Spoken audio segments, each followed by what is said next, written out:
arrêté parce qu'il était témoin de Jéhovah. Et aujourd'hui, je pense qu'on ne peut plus arrêter des gens parce qu'ils sont témoins de Jéhovah. Parce que nous nous sommes battus pour l'amélioration, l'élévation de la conscience sur le plan intellectuel, tout comme sur le plan politique, pour qu'on se rende compte que le débat démocratique est plus puissant que tout.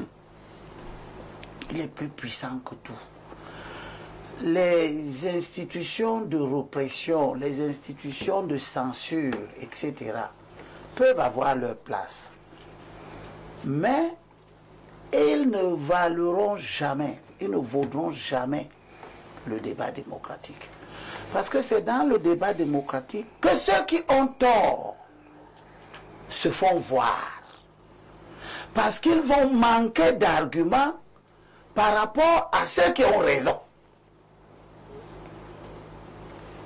Je voudrais donc m'insurger contre des postures du régulateur qui me laissent penser que le régulateur est sous influence de ceux qui veulent organiser la pensée unique contre laquelle il a été nécessaire que des organes comme Info TV, Vision 4 naissent.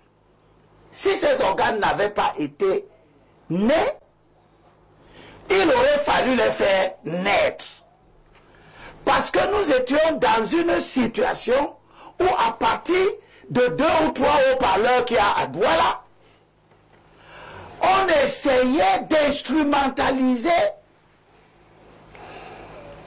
et le tribalisme et le communautarisme pour d'un côté asseoir dans les opinions l'idée qu'il y a dans la nation camerounaise des constituants de la nation camerounaise, c'est-à-dire des groupes ethniques qui sont au-dessus des autres de par la création.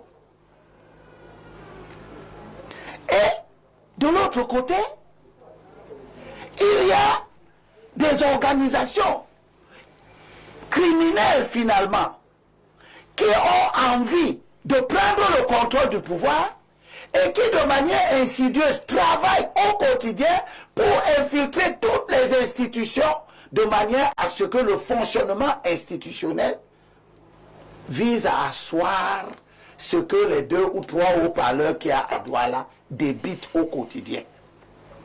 C'est moi-même à poser une question. Lorsque le ministre Jean de Dieu Momo évoque ce qu'eux disaient dans leur contrée de soi-disant nationalistes, mais on n'a pas estimé que Info TV avait cassé et avait franchi une limite rouge. On n'a pas estimé ça.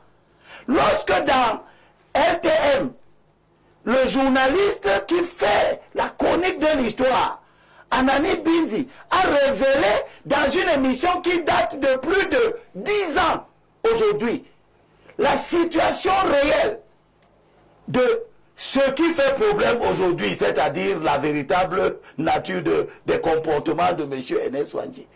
Le régulateur était déjà là. On n'a pas estimé qu'il y avait eu franchissement de je ne sais quelle limite rouge. J'ai gardé au régisseur, au régulateur ce morceau choisi. Dans Hébreux, chapitre 12, verset 25. Et ça concerne le régulateur.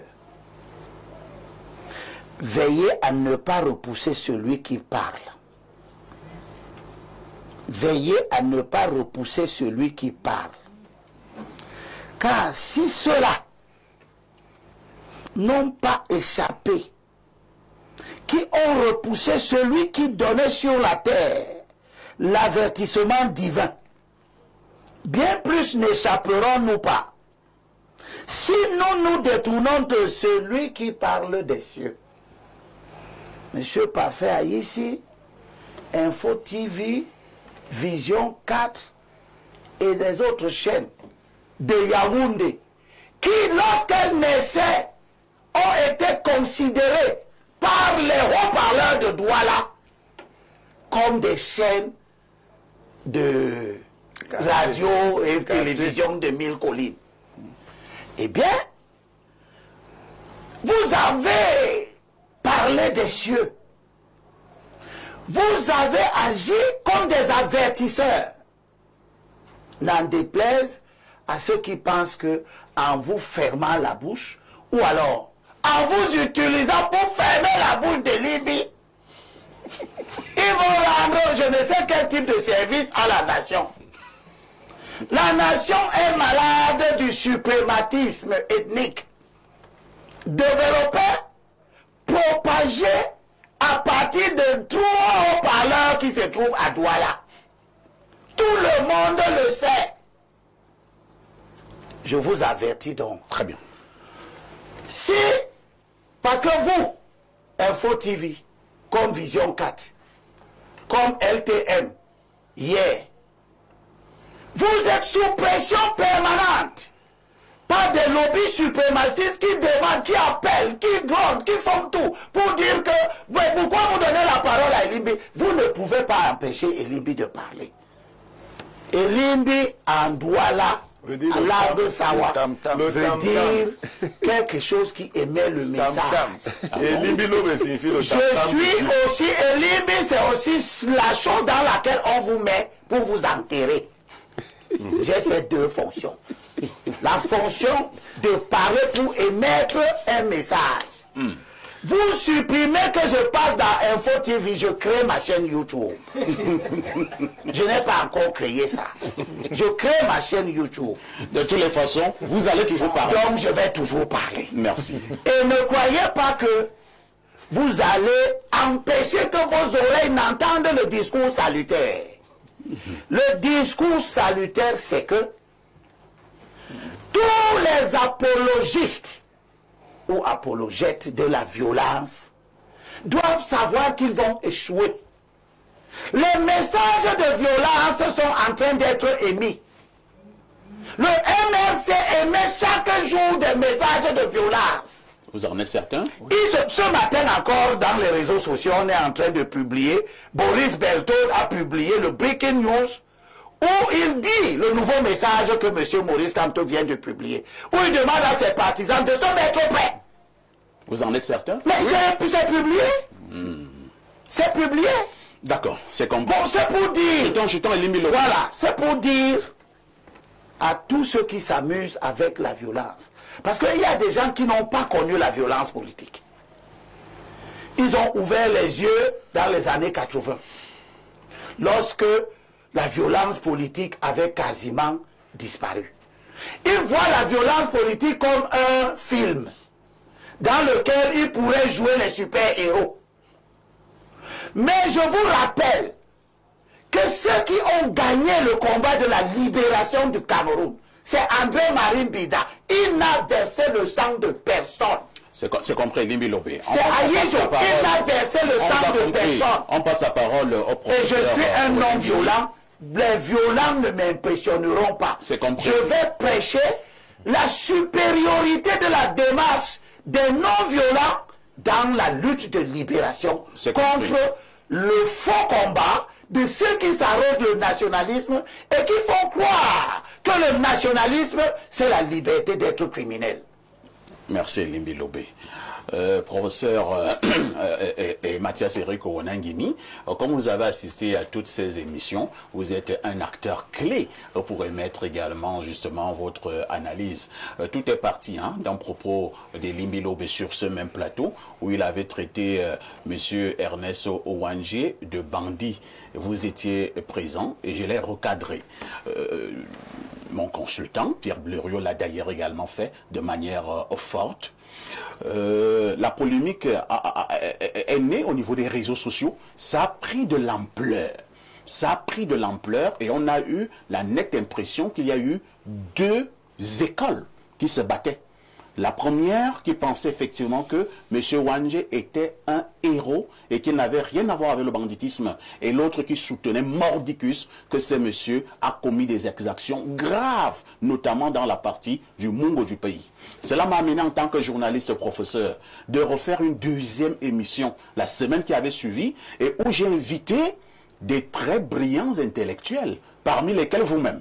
Il y avait le professeur Onangini, le professeur Massanga Nyamding, le professeur Jean Baebek, le professeur Bokanye, qui est historien et qui récemment était le chef du département d'histoire à l'université de Yaoundé 1. Parce qu'il fallait que la vérité soit dite au sortir de ce programme. Je pense qu'on a été unanime que oui, M.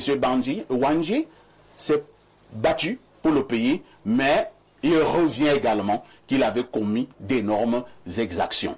Par rapport à cela, M. Parfait ici a été suspendu. Je vous passe la parole. Oui, Monsieur Haïssi, ce n'est pas là où la controverse a commencé. C'est pas quand M. Abel Elimbi Lobé a dit, c'est son point de vue, on peut le partager, on peut ne pas le partager, que M. Ernest Wandié avait fait du banditisme dans la lutte armée dans le Mungo. Ça a commencé lors de l'émission où il y avait M. Valère Bessala et M. Hilaire Kamga sur la question de laisser passer, où ils ont laissé entendre, et je mettais un sujet contre ça, que les laissés-passer étaient profilés ethniquement. Ça veut dire que les laissés-passer étaient prévus pour certaines communautés. C'est là où ça a commencé. Et le véritable début même est politique.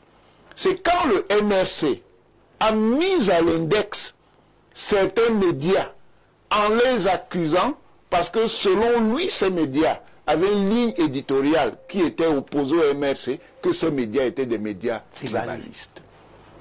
Voilà où ça a commencé. Et c'est une démarche organisée. Et je l'ai dit et je le répète, que cette démarche-là, elle est organisée pour créer la bipolarisation et créer des tensions intercommunautaires parce que cette organisation politique veut en jouer. C'est là où ça a commencé.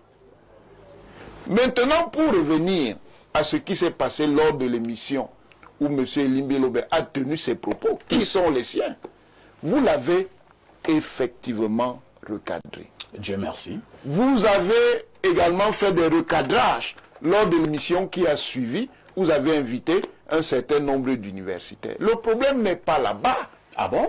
Le problème est donc où? Le problème est que il y a des groupes politiques et sociaux qui pensent qu'ils peuvent monopoliser l'espace public camerounais et qui estiment que le contrôle qu'ils avaient sur cet espace s'est desserré quand d'autres médias sont arrivés. Et voilà pourquoi on a indexé Vision 4, LTM, Info TV et même CRTV, STV et même CRTV. Et quand vous regardez, un parti politique qui prend la responsabilité de le faire, quand vous regardez l'espace médiatico-télévisé, il reste qui de significatif? Quand vous avez déjà mis à l'index, il reste qui? Dites-nous. Mais il reste Canal 2 Equinox. Qui n'a pas compris? Qui sont des médias de la militaire. Je dis qu'il n'a donc pas compris non, ça. C'est un propos. Oui, ça aussi c'est bon. Non, on va l'admettre. Non, on va pas l'admettre. Allez-y, donc, c'est de la manipulation et ce type de manipulation est très dangereuse. Nous sommes un pays pluraliste. Le pluralisme politique a vocation démocratique. Nous sommes une société républicaine, mais sociologiquement, nous sommes aussi un pays constitué de communautés, de nationalités. Celui qui croit qu'il peut nier ça, non seulement c'est un menteur, mais en réalité, il ne veut pas le bien de notre pays. À partir de ce moment, l'idéal pour notre pays, c'est l'idéal de la transcendance. C'est-à-dire que nous dépassons les différences communautaires et nous croisons le regard pour que se dégagent des valeurs, des normes et des institutions nationales. Ce qui suppose que nous allions dans un sens où nous réprimions nous-mêmes le nombrilisme et surtout que nous combattions la pire des formes de communautarisme qui s'appelle le suprématisme, d'où qu'il vienne.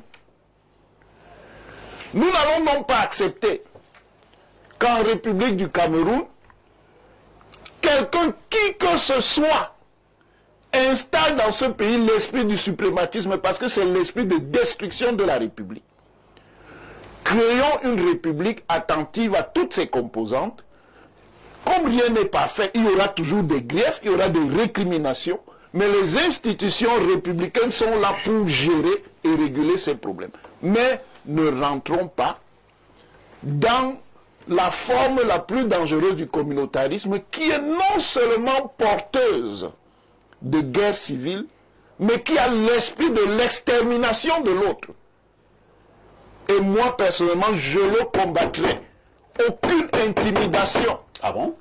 Aucune intimidation ne m'empêchera de le combattre. Vous en prenez, vous prenez J'en l'engagement. prends l'engagement.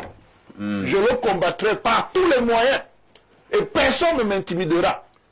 Si on ne m'a pas intimidé hier, ce n'est pas demain qu'on va m'intimider.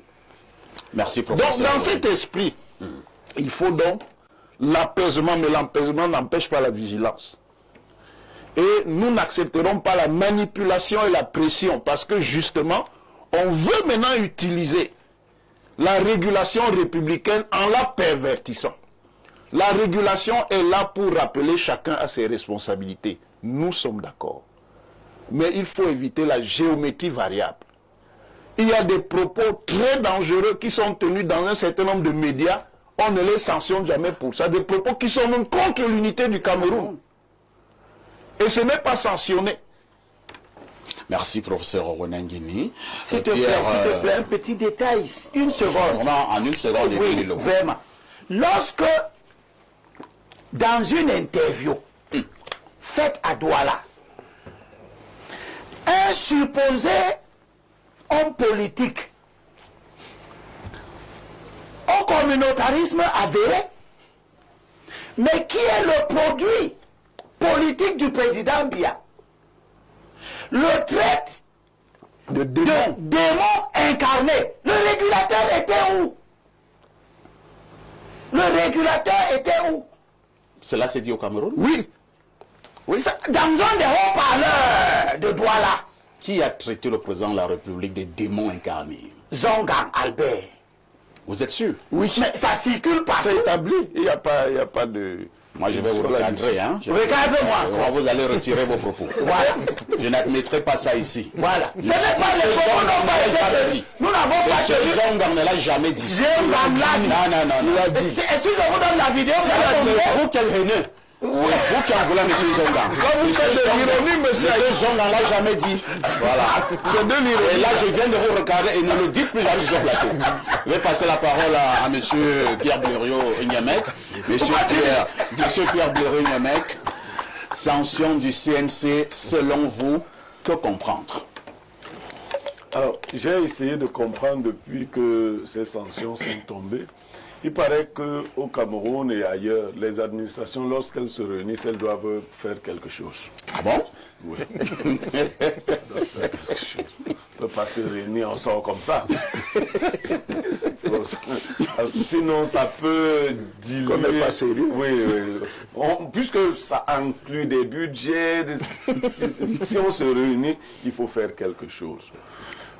Dans une logique d'un tribunal administratif, il y a beaucoup de possibilités de remettre en cause les décisions du CNC, celles au moins relatives à votre personne. Mais je dis on peut laisser cette voie-là. Pardon. Parce qu'on a besoin finalement aussi d'un organe qui régule. Je vais vous dire, moi j'accepte ce que le CNC a fait comme tel, que ça devienne la mesure donc. C'est-à-dire le CNC nous a frappés, prenons ça comme la mesure. Si ça devient la mesure, nous ne serons probablement plus frappés. Mais ça va museler donc beaucoup. Je veux dire en termes simples, que tous les Camerounais sachent que désormais, si quelqu'un appelle à un coup d'État sur votre plateau, même si vous le recadrez, vous serez frappé. Vous comprenez ce que j'appelle par mesure? Monsieur Parfum vous a appelé à un coup d'État sur votre plateau. Vous l'avez recadré et vous avez été frappé. Donc que tout le monde sache, il n'y aura plus à dire que non, j'étais recadré, tu seras frappé. Si vous permettez, monsieur Nyamek, Oui. le modérateur recadre, mais il ne peut pas anticiper sur ce que les gens disent. Non, permettez, moi je connais les invités. Non, moi je connais les invités de Info TV. Donc, Et ce nous sont ne de prendrons, mauvais non, invités. nous ne prendrons plus les parfums, vous. Mais je connais des invités. Ça, c'est de la censure aussi. Nous n'aurons plus de parfums, vous, c'est clair. Mais il y a des gens qui n'ont que des parfums, vous, sur leur plateau. Nous ne sommes pas sanctionnés. Non, ce sera la mesure. Et nous allons aider le CNC à faire son travail. Nous allons faire la veille médiatique. Dès que quelqu'un dit un truc dans un média, parce que ce que nous ne faisons pas. Est-ce que vous savez que d'autres médias ont fêté la suspension de Parfait ici? Vous saviez ça? Et le CNC n'a rien dit. Non, il y a deux médias qui ont fêté. Un média qui a été suspendu lui-même a fêté la sanction. Et un autre média, par malveillance, a présenté au journal à son journal de 20 heures la sanction de Parfait ici, sans citer les autres organes sanctionnés. Vous imaginez ça? Déformant l'information. Déformant l'information. Un journaliste a été sanctionné par le CNC ainsi que l'émission qu'il présente. Comme s'il était le seul. Parfait ici était à la une. Ce média n'a jamais tellement aimé Parfait ici pour le vanter. À l'occasion, lui qu'on croyait mitoyen montre bien que comme il n'a pas été sur la liste de Camto épinglé, il doit donc faire le travail. Il fait donc le travail. Actuellement, on a dit que c'était la levée de corps d'Info TV. On attend la mise en bière. Donc, il y a eu levée de corps. Très bien. Départ de corps pour le village. On attend la mise en bière. Mais je vais vous dire. Oui, Blériot, on chute par là. Cette affaire ne laissera personne. Si vous fermez les espaces de communication, les gens vont chercher des exutoires. Et ils vont communiquer de manière plus violente. Anarchique, même. De manière anarchique. La télévision est encore là pour encadrer. Ici, vous recadrez les gens. Je le fais. Quand on est au marché central, Je vais encore recadrer. tu me dis quelque chose, je te dis ce que je pense. En giflant d'abord. Et je te le dis à ma manière. Voilà. Merci Pierre Je voudrais, Blériot. s'il te plaît, Oh là là, une Élie seconde Loré. encore pour m'indigner que, à ma connaissance et à l'état actuel des choses, Oui. vous n'avez pas été notifié. Pas du tout. J'ai été très surpris de savoir que la session du CNC s'est tenue jeudi dans la soirée et que vendredi matin, les délibérations du CNC fassent déjà l'objet J'ai dit soir même. Jeudi soir. J'ai dit soir même. fassent déjà l'objet de commentaires. Sur les réseaux sociaux. De commentaires dissymétriques. Parce que le CNC n'a pas seulement suspendu Parfait Aïssi et l'émission Info et Libre Expression. Le CNC a aussi suspendu Duval Fangwa et l'émission Droit de réponse pour 2 mois.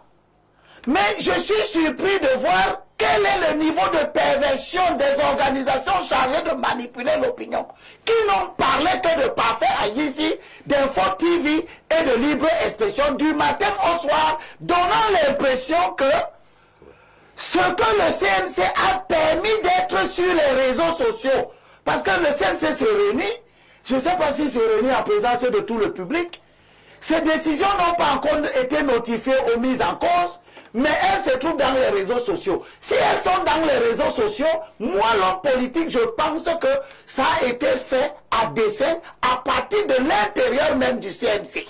Il faut qu'ils sachent ce que je pense d'eux. Que c'est eux qui ont mis cette décision, qui n'est pas encore notifiée au parti dehors, pour en quelque sorte asseoir finalement le climat délétère qu'ils prétendent combattre.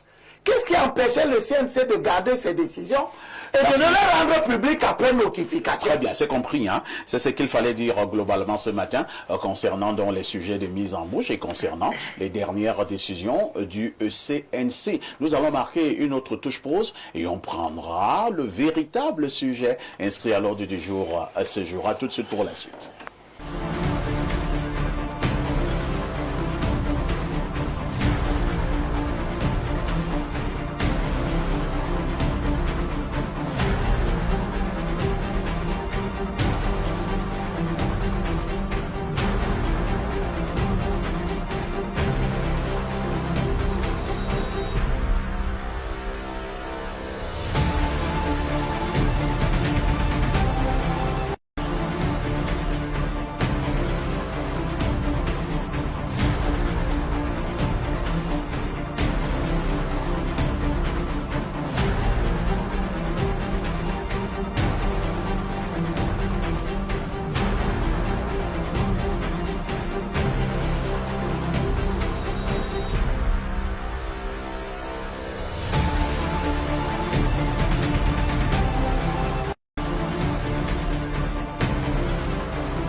Si vous nous retrouvez à l'instant, vous faites bien de suivre votre grand débat dominical. Ce matin, nous avons décidé de parler de la paix sociale et du vivre ensemble au Cameroun. Nous posons une question, est-ce une réalité ou alors une illusion? Je commence par Maître Jean-Guy Zogo. Maître, nous parlons donc de la paix sociale et nous parlons du vivre ensemble ce matin, sachant bien évidemment que nous sommes à quelques mois de la tenue d'une élection présidentielle au Cameroun. Qu'est-ce qui vous vient d'abord en esprit en ce moment lorsque nous parlons de paix sociale et du vivre ensemble pour le cas du Cameroun? Ce qui me vient à l'esprit tout de suite, c'est l'instrumentalisation des rivalités tribales et ethniques qui semblent avoir pignon sur rue, notamment dans les réseaux sociaux et dans les multiples débats qui meublent les chaumières. Mais je voudrais quand même apporter des précisions. Parce que nous avons la chance que nous arrivons aujourd'hui à un certain niveau de responsabilité, mais nous sortons de quelque part. Le vivre ensemble, en fait, ça ne veut rien dire. C'est une expression politique, parce que nous vivons ensemble. Je peux en faire ici. Ça ne veut rien dire. Le vivre ensemble, ça ne veut rien dire. Ça fait partie des inventions. Il y a le vivre ensemble, ensemble, il y a le vivre ensemble séparé. Je n'en conviens pas, professeur. Mais arrêtez, ça ne veut rien dire. Ça fait partie des slogans creux du renouveau. À la réalité, lorsque vous vous baladez au Cameroun, j'ai la chance d'avoir déjà parcouru 9 régions sur 10. Oui. Les gens vivent ensemble. Certes, il y a une réalité à laquelle nous assistons qui est assez poignante, c'est qu'il y a des communautés qui ont déjà réussi à s'installer quasiment partout au Cameroun, mais les autres n'arrivent pas à s'installer chez eux, si on peut le dire ainsi. Mais qu'à cela ne tienne, je ne sais pas, monsieur le maire est assis là, je ne sais pas s'il y a un samedi dans ce pays où des mariages intercommunautaires ne sont pas célébrés. Lorsque vous allez dans nos marchés, en tout cas ce qui en tient lieu, ce que le renouveau nous a donné comme marché, à Mokolo, Etoudi, et Sos, c'est toutes les langues que les gens parlent. Lorsque vous voulez manger, vous allez au restaurant, vous êtes surpris de voir des gens manger des plats qui ne sont pas des plats traditionnels de chez eux. Tout à fait. Donc à la réalité, les Camerounais n'ont pas un problème de vivre ensemble. Nous avons fait l'expérience tout à l'heure de la coupure de courant qui nous a suspendu l'émission pour quelques minutes. Nous vivons à Yaoundé, où nous rencontrons des monticules d'ordures à tous les coins de rue. Nous avons des problèmes d'accès à l'eau. Nous voulons nous rendre dans nos villages. Il y a des difficultés pour circuler. Nous voyons tous qu'en 40 ans, notamment ces 20 dernières années, le pouvoir d'achat des Camerounais s'est amoindri. Et ce n'est pas quelque chose qu'on raconte, c'est quelque chose que nous vivons. En réalité, les Camerounais n'ont pas un problème de vivre ensemble. Ils ont un problème de manger ensemble. Parce que l'impression que nous avons, et ce n'est même pas seulement une impression, le constat que nous faisons, c'est que, comme disait Thomas Sankara, il faut faire le choix entre de l'eau potable pour le plus grand nombre ou du champagne pour quelques-uns. Chez nous, on a choisi l'eau Pétrus pour quelques-uns et les autres se débrouillent à partager l'eau des mares avec leurs animaux domestiques. C'est ça la réalité. Donc, quand on dit paix sociale et vivre ensemble, le problème au Cameroun, il n'y a pas un problème de paix sociale. Moi, j'ai été à l'extrême nord. Je ne sais pas s'il y a un endroit où j'ai été aussi bien accueilli qu'à l'extrême nord. J'ai été au nord, j'étais en Adamawa, j'étais à l'est. Je suis régulièrement dans le littoral. Je suis bien accueilli. Les seuls endroits où quelqu'un m'a dit un jour, c'était à Konolinga, où je suis supposé être leur neveu. Vous comprenez? Leur oncle, tant pour moi. Donc c'est pour vous dire que les Camerounais n'ont pas un problème de vivre ensemble. Le vivre ensemble, si j'adopte l'expression qui nous est vendue, c'est une réalité, ce n'est pas un mythe. Par contre, il y a une instrumentalisation politique des rivalités ethno-tribales qui sont naturelles, puisque de toutes les façons, même avant que les Occidentaux ne viennent nous réduire en esclavage, les communautés se faisaient des guerres, parfois par rapport aux migrations qu'elles opéraient. Donc, je voudrais, pour sortir de ma première prise de parole sur la question, dire que moi, je voudrais appeler les acteurs politiques, une fois de plus. Oui. L'Union des populations africaines a mis en place une école des cadres. D'autres partis politiques ont des écoles comme celle-là. Le RDPC a une académie. Tout à fait. Il faut former les hommes politiques. Il faut former les leaders politiques. Parce que quand le professeur Onangini parle de la transcendance, Vous ne pouvez pas... Il faut arriver à également ça. former les militants. Hein. Oui, le problème c'est que ce sont les hommes politiques qui forment leurs militants. Si eux-mêmes ne sont pas déjà formés, vous ne pouvez qu'avoir que des militants qui vont sur les réseaux sociaux insulter toutes celles et tous ceux qui ne partagent pas leur opinion. Or, nous n'avons pas vocation à penser exactement la même chose. L'unanimité serait même dangereuse. Imaginez qu'au Cameroun aujourd'hui, le seul plat de nourriture qui existe, c'est le coquille. Vous devez manger du coquille du matin au soir, du 1er au 31. Mais vous aurez un problème. Or, si vous avez la possibilité d'accéder à tous les 200, 250, 300 mecs qu'il y a au Cameroun, mais vous avez un repas et que vous avez une alimentation équilibrée, monsieur ici. Vous comprenez un peu? Donc, c'est une image pour vous dire que les Camerounais n'ont pas un problème de vivre ensemble. Ils ont un problème de manger ensemble parce qu'ils ont l'impression que la richesse nationale n'est pas redistribuée convenablement à tout le monde et à tous les Camerounais qui, pourtant, au quotidien, sortent et se battent pour gagner leur maigre pitance. Monsieur le maire, ça tombe bien, parce que vous êtes sur ce plateau, vous qui êtes justement maire de la République, notamment à Ngoumou, et on sait très bien que la ville de Ngoumou n'est plus très loin de la ville de Yaoundé, et donc plusieurs communautés cohabitent déjà à Ngoumou depuis un certain nombre d'années. Alors, lorsque nous parlons de ce vivre ensemble et surtout de cette paix sociale, avez-vous l'impression que depuis un certain temps, les deux concepts sont mis à rude épreuve? Oui, c'est comme le dit Maître, c'est un phénomène politique, j'allais dire normal pour tous les jeunes États, hein. Parce que le travail d'assimilation des appartenances tribales n'est pas achevé et on a l'impression régulièrement, à chaque échéance, grande échéance politique, qu'on fait marche arrière, qu'on recule.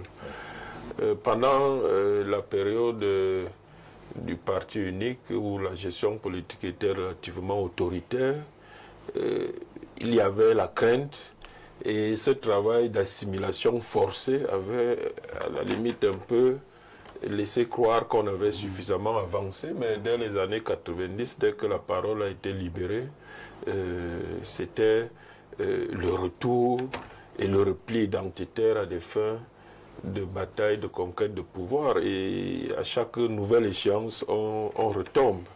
Et c'est dû à certains acteurs politiques très connus.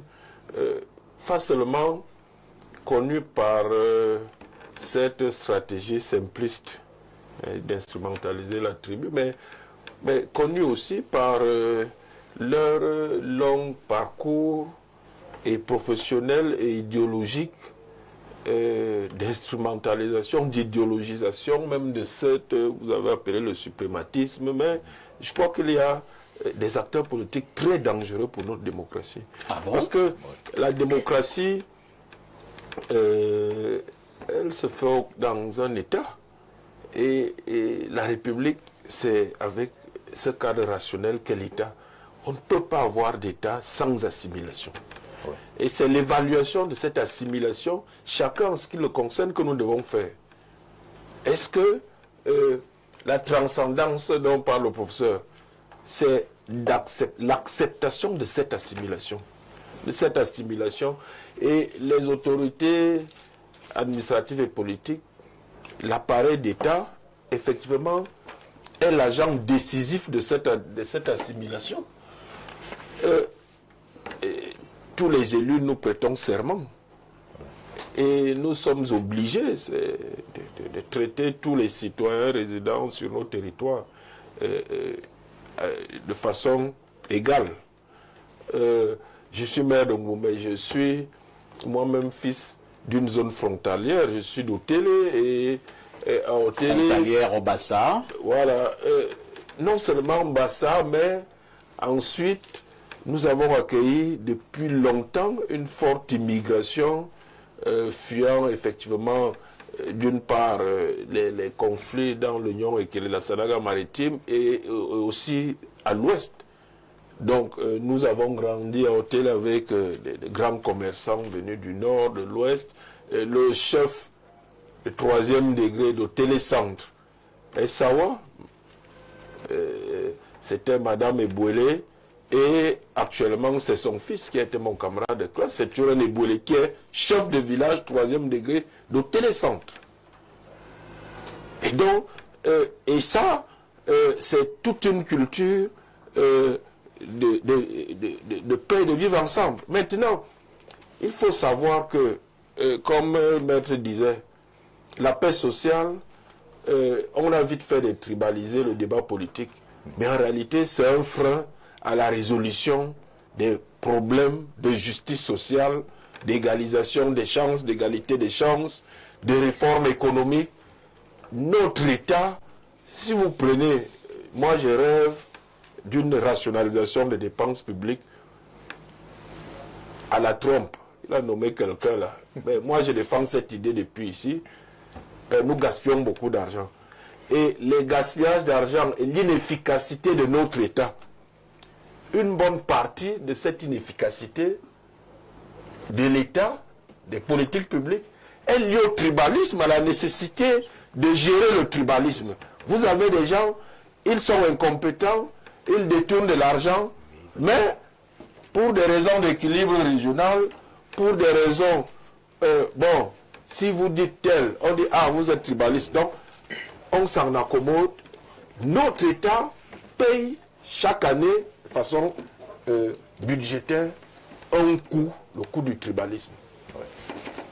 L'équilibre régional en soi, c'est le prix à payer pour gérer le tribalisme. Et ce prix veut dire quoi? Ça veut dire un jeune Camerounais qui mérite, qui peut produire plus, on le met de côté. On le met de côté pour mettre un qui va produire moins, mais pour des raisons tribales. Le rêve républicain, ce serait le rêve où, quand quelqu'un irait candidater pour l'accès à la fonction publique, ce serait pareil que quand il va candidater pour une multinationale, c'est la compétence, c'est sa productivité. Un point, un trait, là on a l'optimum de la production. Donc, et ce sont ces injustices aussi, pour les régler, moi je suis d'accord que le vrai problème ce sont ces injustices. Et c'est d'autant plus que, et là je vais chuter, je reviens tous ces derniers temps sur le défi démographique.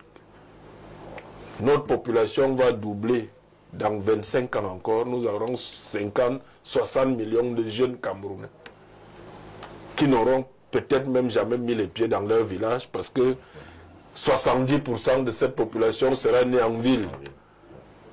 Ils seront Ewondo, Bamleke, de nom. Ils n'ont jamais mis les pieds là-bas, ils ne mettront jamais les pieds là-bas. Ils seront des citadins. Il faut donc rationaliser le débat politique, trouver des solutions rationnelles pour régler et faire avancer notre économie et diminuer au maximum les injustices sociales. Professeur Mathias Eric Ouanangini, on sait que vous avez longuement parlé de cet aspect des choses. Est-ce qu'il y a des conditionnalités pour garantir une paix sociale au Cameroun et le vivre ensemble? Oui, il y a des conditions pour le faire. Mais la condition des conditions, c'est la connaissance. La connaissance, qu'est-ce que ça veut dire? Ça veut dire qu'il faut d'abord savoir ce que c'est que notre formation nationale, notre nation étatique. Si nous ne savons pas ce que c'est, nous ne pouvons pas créer les conditions de la paix sociale et d'un vivre ensemble organisé, qui ne soit pas un vivre ensemble séparé. Le Cameroun... Non, attendez d'abord. Oui. C'est quoi un vivre ensemble organisé? Le vivre ensemble organisé, séparé. C'est une situation dans laquelle il peut exister un certain nombre de problèmes, mais en raison de la transcendance, il y a des conditions qui permettent de les réguler, voire de les résoudre. Le vivre ensemble séparé, c'est une situation dans laquelle nous ne restons que dans la juxtaposition de communautés. La connaissance, c'est que le Cameroun, qui est une formation sociale africaine, est de constitution communautaire. Et cela est irréversible. Ça veut dire que ça ne changera pas. Tant que cette entité politique va exister, il faut savoir que sa constitution est communautaire. Maintenant, le fait que cette constitution soit communautaire n'empêche pas qu'on puisse trouver les moyens d'assurer une cohésion sociale significative qui n'est jamais absolue parce qu'il n'y a pas de société sans problème. Si vous avez donc des composantes communautaires qu'on peut aussi appeler des nationalités claniques, des nationalités tribales, des nationalités ethniques, des nationalités non régionales, vous pouvez créer les conditions pour que ces communautés-là vivent. Il y a d'abord des conditions culturelles. La condition culturelle première, c'est l'élimination du suprématisme. Parce qu'il ne peut pas y avoir de cohésion sociale entre les communautés s'il y a des communautés qui croient qu'elles sont ontologiquement supérieures à d'autres. Tant que vous avez dans une société communautaire des communautés qui croient qu'elles sont supérieures à d'autres, vous avez l'esprit de l'injustice. Vous avez l'impression que pour le cas du Cameroun, ça se vérifie? Bien sûr. Je ne veux pas vous donner de détails. Je ne veux pas vous donner de détails par souci républicain. Mais si je commence à faire la démonstration là, on va vous suspendre pour 10 ans. Il y a des soucis en la matière. La première condition culturelle, donc, c'est d'éliminer tout suprématisme. Deuxième condition culturelle, c'est de contrôler et de neutraliser les hégémonismes. Troisième condition culturelle, c'est de réguler le nombrilisme. Mais le nombrilisme, il est dans une société communautaire naturelle. Mais justement, la civilisation, c'est de dépasser les penchants naturels. C'est-à-dire, comme moi je suis Ewondo, ou Betty, vraiment, le ndolé, ce n'est rien. Tant que ce n'est pas la sauce d'arachide, bon, le bongo tchobi, alors bon, vraiment, ça vaut rien là-bas. Donc, c'est de dépasser le nombrilisme. Et c'est donc de créer l'interconnaissance entre les communautés. Et d'ailleurs, dans cette interconnaissance, beaucoup vont découvrir qu'ils sont plus apparentés qu'ils ne croyaient. Parce que la parenté est complexe et se joue à plusieurs niveaux. Il y a des conditions morales. Les conditions morales, je vais résumer, c'est la tolérance relative. C'est la tempérance. C'est-à-dire ne jamais se mettre dans une position où on croit qu'il n'y a que son nombril qui est un nombril. Où on doit accepter que tout le monde a un nombril et que les nombrils se valent. À partir de ce moment, la discussion républicaine, c'est quand il y a des injustices, des inégalités, de faire que les institutions publiques se mettent dans la perspective de résoudre les inégalités. Et dans cette perspective des inégalités, il y a des inégalités qui sont créées par le mouvement naturel de l'État. Par exemple, nous sommes dans un pays où il y a des migrations. Mais les migrations sont inégales parce qu'il y a des zones où on migre plus que d'autres. Tout le monde veut venir à Douala. Tout le monde veut venir à Yaoundé. Quand on veut une régulation et une cohésion sociale, il faut veiller à un aménagement du territoire qui permette que les gens se sentent bien à partir de leur propre foyer naturel. Et que même s'il y en a qui se déplacent dans le cadre de l'intégration nationale, que les gens commencent d'abord à trouver les conditions de l'épanouissement là où ils sont. Et que faites-vous de la Constitution qui dit que chaque Camerounais devrait se sentir à l'aise? Notre problème, donc, monsieur, est ici. Oui. Et c'est pour ça que je vous ai parlé de connaissance. Nous sommes en Afrique. Nous ne pouvons pas vivre en restant avec les catégories mentales que la colonisation nous a transmises. Il faut être intelligent, monsieur. L'intelligence, c'est de se configurer en fonction de l'environnement dans lequel on vit et de traiter les problèmes à partir de cet environnement. On peut s'enrichir des expériences des autres, d'accord, mais on est dans son écosystème propre. Ça, c'est une ontologie politique qui a été créée en Occident. Je ne dis pas que tout soit mauvais dans cette ontologie. Il y a des choses qui sont intéressantes, mais elles ne correspondent pas à notre dynamique historique. Elle ne correspond pas à nos constitutions culturelles. Où Dieu nous a donné l'intelligence pour créer des institutions qui sont adaptées à notre situation, où nous allons donc rester simplement de vulgaires copistes. Et si nous restons de vulgaires copistes, il y a beaucoup de problèmes que nous ne pourrons pas contrôler. Il y a les conditions économiques. Les conditions économiques. Tout à l'heure, M. Jean-Guy Zogo parlait de manger ensemble. Oui. Mais pour manger ensemble, il faut d'abord produire ensemble. Il faut travailler ensemble. Et la limite, justement, ça tient encore aux solutions extérieures. La grande limite, c'est que nous croyons que nous pouvons nous contenter des solutions que les autres ont appliquées chez eux pour créer le travail ensemble. Non, monsieur Haïssi. Utilisons notre intelligence. Il y a des solutions. J'en aborderai certaines quand on va parler des poubelles. Pour montrer que les poubelles sont même le lieu d'un enrichissement et d'un développement de nos villes.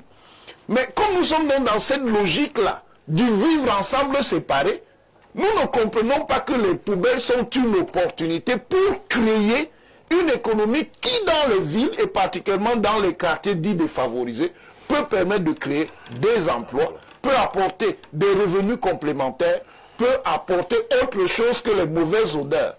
Merci. Abel Elimbi Lobé, paix sociale et vivre ensemble au Cameroun. Selon vous, c'est une réalité ou alors tout simplement une illusion? De vivre ensemble tel qu'il est pratiqué actuellement est une illusion.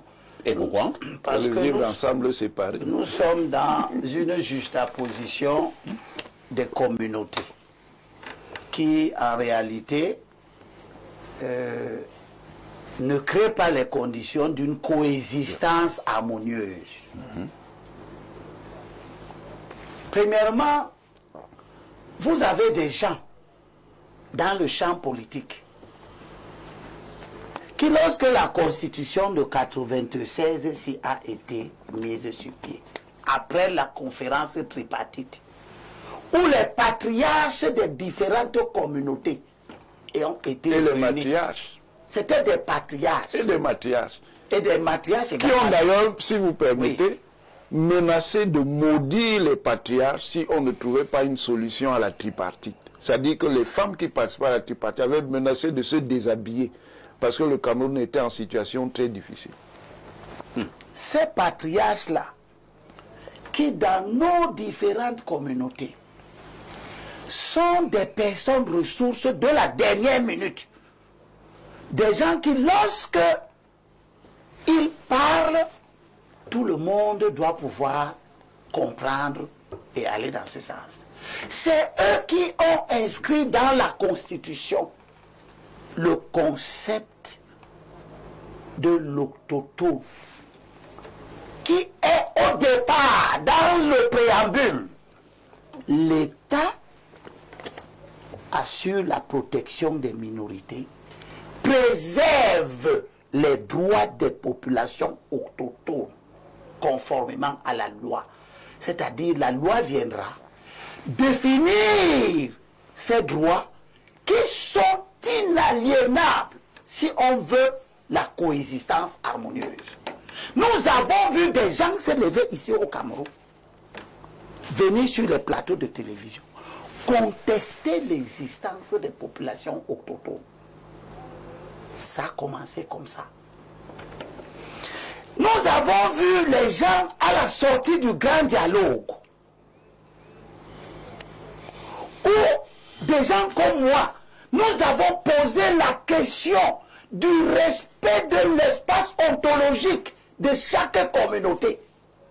Nous sommes sortis de là avec une évolution concernant les collectivités territoriales décentralisées, qui sont l'axe fondamental du développement économique et social de notre pays. Et dans la Constitution, l'article 57 de la Constitution est clair dans le cadre de la décentralisation, qui est l'axe fondamental du développement économique et social. Dans l'article 57, il est dit: le conseil régional doit refléter les différentes compositions sociologiques Composantes. de la région. Composantes. Les différentes composantes sociologiques de la région. Est-ce que le constituant est fou? Le constituant est en train de reconnaître la nature première de ce pays. les écans, les boules existent. Que cela plaise ou pas, au tout pourri, il doit se faire à l'idée que le sawa existe, etc. Et que le sawa n'existe pas partout. Il existe dans un espace précis au commencement. Là où Dieu l'a créé, Dieu l'a placé. Et le constituant continue en disant: le conseil régional est présidé par une personnalité autochtone de la région. Les gens sont venus contester ça ici dans les années 2020. Refusant que chaque composante qui est l'élément consubstantiel de l'organisation administrative. L'organisation administrative n'a pas été faite n'importe comment. Ce n'est pas pour rien qu'une partie de ce pays s'appelle la région du Sud. On pouvait dire que ça ne s'appelle pas région du Sud et créer une région où c'est un méli-mélo n'importe comment.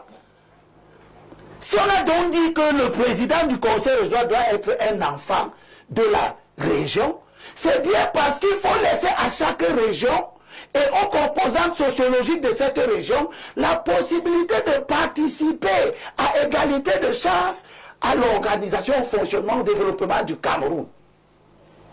Je ne suis pas un démagogue. Je suis quelqu'un qui lit ce qui est posé sur la table et qui veut que cela soit mis en place. On va terminer. Quand le législateur vient maintenant à la suite de la Constitution, parlant des élections de représentation, où chaque communauté doit avoir la possibilité d'être représentée là où les décisions de la nation doivent être prises. Qu'est-ce que le législateur a dit? Il a dit, parlant des élections législatives, la constitution de chaque liste doit tenir compte des différentes composantes sociologiques de la circonscription concernée. Quelles sont les composantes sociologiques de la région d'Amba, ou bien de la circonscription d'Amba, ou bien de la vallée d'une Thème, ou bien de Mungo Nord, ou de Mungo Sud, pour que des démagogues viennent parler dans ce pays comme si Mungo Nord n'existe pas. Mungo Nord, ce sont les ballons, ce sont les bakaka, ce sont les bafounes, ce sont les mbos. Mungo Sud, ce sont les ballons, ce sont les bongos, ce sont les bankons. Vouri, Ouest, c'est les belles, c'est les Bojongo, c'est les Bodiman, les Bonendale, etc., etc. Que des gens viennent nous dire que vivre ensemble, c'est nier l'existence de ces communautés pour qu'elles disparaissent et que les gens, les acteurs politiques, se mettent à développer des comportements visant à obtenir que le littoral disparaisse de la représentation nationale. Le chef de l'État, conformément à la législation, est celui qui organise la représentation des différentes communautés dans la représentation nationale. Il a dit que le littoral a 19 personnes. Aujourd'hui, en raison des manœuvres, de la manipulation et des volontés suprématistes, sur les 19 sièges du littoral, sont assis 8 ressortissants de l'Ouest. On va aussi, le CNC va vous sanctionner. Parce que je dis ce qui se passe à l'Assemblée nationale. 19 sièges de députés. Est-ce qu'on ne dira pas qu'à ce niveau, la Constitution a été piétinée? La Constitution est piétinée depuis qu'elle est prise en compte. Elle a été promulguée par ceux qui ne veulent pas comprendre que l'existence des Boulous, ce n'est pas une faveur. C'est un impératif catégorique majeur. Très bien. Je termine. Laissez-moi terminer, s'il vous plaît. Sur les 19 sièges, que viennent faire 9 ressortissants de l'Ouest? Ils ont gagné les élections. Ils peuvent les avoir gagnés. Voilà. Ils peuvent les avoir gagnés, pas parce que la population les veut. Mais c'est la population qui vote. Oui, Mais elle vote ce qu'on lui présente. Peut-être que les autochtones n'étaient pas présents. Voilà. L'idée même que les autochtones peuvent être absents. Parce que la nature n'a pas horreur du vide. Oui. L'idée que les autochtones peuvent être absents est le commencement du problème. Vous voulez dire que sur tout le littoral, de Mélon jusqu'au fin fond de la Saraga maritime, il y a des partis politiques qui adviennent à ne pas trouver 19 candidats. C'est vrai que le débat ce matin n'est pas porté sur le littoral. Je suis en train de parler, savoir. je suis en train de parler du vivre ensemble. Oui, oui, oui. Que la conception du vivre Ne focalisez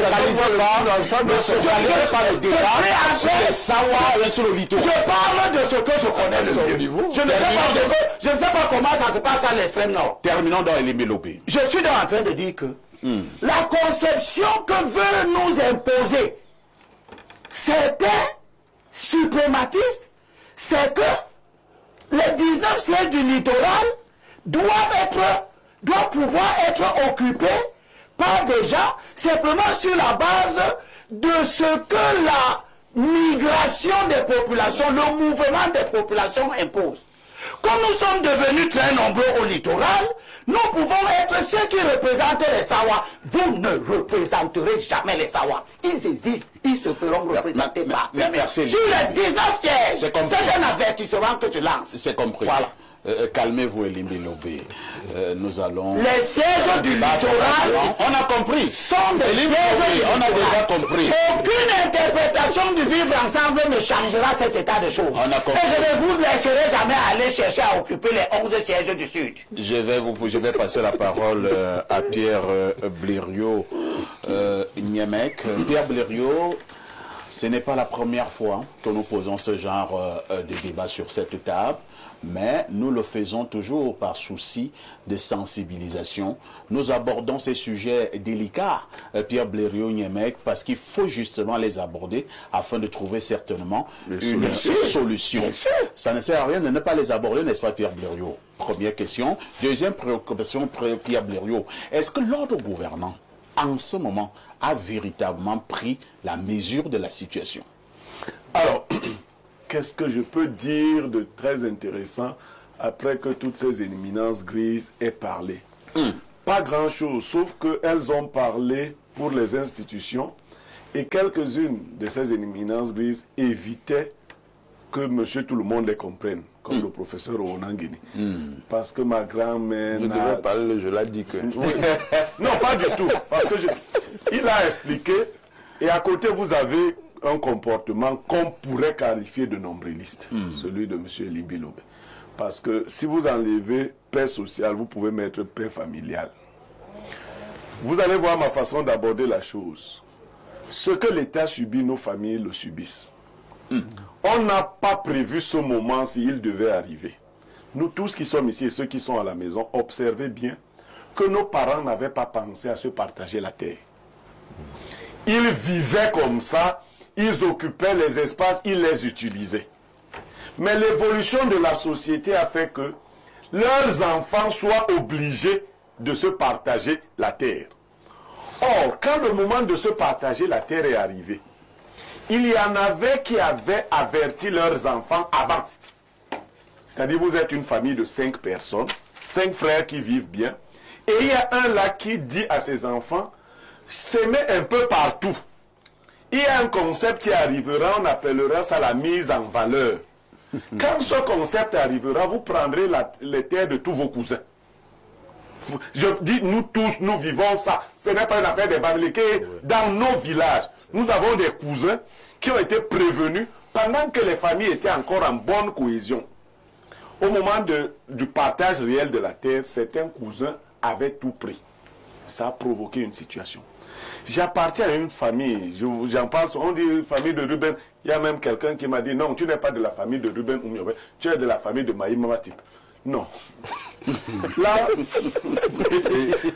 Et quel est l'enjeu d'appartenir à une ou à l'autre famille? vous comprendrez. Maïma, tu peux être légèrement tristement célèbre. Voilà. Je vais vous aider. Puisque certains ont fait comprendre que c'est Maïma qui avait trahi Oumyobé. Est-ce que ça alors bon d'appartenir à ça? Et la trahison est héréditaire. Je vais m'appuyer sur ma famille pour vous aider. Parfait, accordez-moi un peu. Allons-y. Je vais m'appuyer sur ma propre famille pour nous aider à avoir un problème. La famille de Ruben Oumyobé que vous voyez est divisée en deux groupes. La famille de la route bitumée et la famille de la voie ferroviaire, c'est-à-dire les gens qui sont sur la voie ferroviaire. Machine en l'or. Machine. Moi, je suis de la route goudronnée et Cabral Libi est de la voie ferroviaire. Voilà les deux branches. Qu'est-ce qui se produit? Je parle là de ma famille. Chacun va voir comment ça s'applique au niveau du Cameroun. La famille de la voie ferroviaire, donc celle de Cabral, vivait dans une sorte de pression naturelle. Accès difficile à la route et tout ce que vous pouvez imaginer. Les enfants avaient peiné à aller à l'école. Ils étaient obligés de forcer pour venir, ne serait-ce qu'au niveau des écarts qui commencent à avoir à la voie ferroviaire et la route. Quand les Cabral Libi ont commencé à réussir à l'école, ils ont développé une idéologie là-bas. Que leurs principaux adversaires, c'est les gens de la route, qui ont eu tout de par la nature. Et qu'il fallait donc qu'ils fassent tout pour dominer ceux qui passaient sur la voie routière. La conséquence, les pères n'ont pas vu ce problème venir. Et au niveau des enfants, ça s'est produit.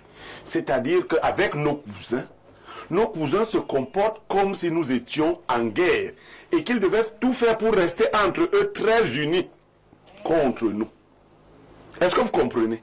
Si vous mettez ça au niveau national, vous allez comprendre, même si les gens se fâchent. L'Ouest entier fait 14 000 km². 13 900, donc 14, mettons 14 000 km². Le Grand Bam, je n'ai pas parlé du centre. Le Grand Bam fait 42 000 km². Wow. Ça veut dire 3 fois l'Ouest. Ce qui a donc forcément obligé des populations qui étaient dans ces conditions à développer des théories d'expansion. Il fallait sortir, c'était naturel. On n'avait pas d'espace. Et quand il fallait sortir, il fallait conquérir les espaces intelligemment. Les autres n'ont pas vu le problème se dessiner en ce moment-là. C'était un problème qui se dessinait. Aujourd'hui, le problème se pose. Ce qu'il nous faut faire, c'est nous asseoir afin de reconsidérer le problème. Je vais répondre à Elimbi Lobé. Les Bamileke qui se trouvent au littoral n'ont plus où aller, ils seront toujours au littoral. Non, on ne dit pas qu'il ne soit pas là. Non, on ne dit pas qu'il ne soit pas là. Ouais, ils seront pas députés. Non. Moi, je dis qu'ils ne représentent pas le littoral. Mais ils sont citoyens. Ou alors nous changeons le concept de la représentation.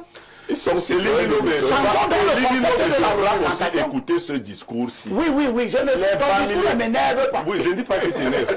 Les Bamileke qui sont dans le littoral ne quitteront plus jamais le littoral. Oui. Ils seront désormais toujours au littoral. Ils vont vivre en cohésion. Ils vont vivre avec vous là-bas. Oui. Maintenant, comme vous n'aviez pas, l'État n'avait pas prévu cette situation, il va falloir que l'État régule. C'est ça.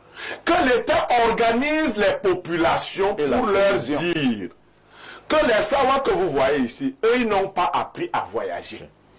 Donc, ils n'ont pas où aller. Ils ne sortiront pas de la zone Sawa. Ils seront seulement ici. Mais considérez-les comme vos frères. De même que hier, vous arriviez, on vous présentait les espaces. Aujourd'hui, ne dites pas qu'on a eu l'argent, on a acheté tous les espaces, vous n'avez qu'à aller. Parce que cette situation n'est pas gérable. L'État doit... Vous parlez de paix sociale. L'État, le Cameroun doit faire sa mue. Le Cameroun doit avoir le courage de parler de ses problèmes. Tout à fait. Et c'est des problèmes sérieux. Ce que je dis là, celui qui veut, s'il est mon ami, ne me salue plus.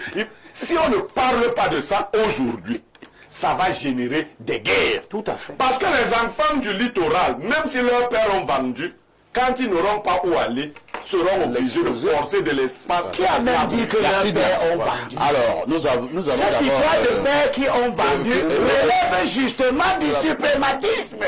Elimbi Lobé. On a vendu à qui les terres dans le monde. Nous allons lire quelques préoccupations de nos nombreux téléspectateurs à travers le monde. Nous prenons d'abord ce message. Bonjour Perfecto. La seule condition du vivre ensemble et de la paix n'est pas au niveau des hommes à cette date, car tant que les néocolonialismes l'esbroffent des politiques et la reconnaissance de l'effort de chaque individu de couches distinctes, et enfin arrêter le nihilisme des sectes et religions, ça va s'empirer. Autre élément concret, la famine des intellectuels et des serviteurs des partis politiques. Autre message ce dimanche, nous prenons celui-ci. Alors, que dit ce téléspectateur? Allons du côté du plus 33, c'est un téléspectateur de la France. Bonjour Monsieur Aïssi, je partage avec vous un témoignage personnel en lien avec votre thème du jour, si vous le voulez bien. Le suprémacisme ethnique est à l'origine de la destruction de mon mariage ici en Occident. Je suis en haut cadre, mon ex-femme également, et j'ai aimé cette dernière, qui est aussi la mère de notre enfant, plus que tout au monde, d'un amour pur et plus que ma propre personne à certains égards. Mais notre union a pris fin de manière brutale il y a quelques années. Avec du recul et après une analyse très patiente et profonde des événements qui ont émaillé le cours de notre union, j'ai compris quelle était la cause profonde de ce drame. Le suprématisme ethnique qui s'appuie sur l'idée qu'une communauté serait la communauté supérieure au Cameroun, et ce suprémacisme s'appuie donc essentiellement sur un communautarisme très puissant où chaque individu s'appuie sur la communauté, par ailleurs très soudé pour puiser sa propre force. Et si un individu du groupe se défait des liens de la communauté ou les laisse se distendre, il court tout simplement le risque d'être ostracisé. Quelle tragédie! Aimons-nous simplement. Oublions les discours tels que celui sur le concours Boulou du 17 octobre 2018 qui sonne comme un cri de ralliement pour une communauté et qui est à mon sens le discours initiateur du discours haineux au Cameroun. Que prime l'amour entre Camerounais. Merci et courage à notre beau pays, unique au monde. Courage également à vous, à votre consultant avec qui je ne suis pas toujours d'accord. Et courage aussi à votre chaîne de télévision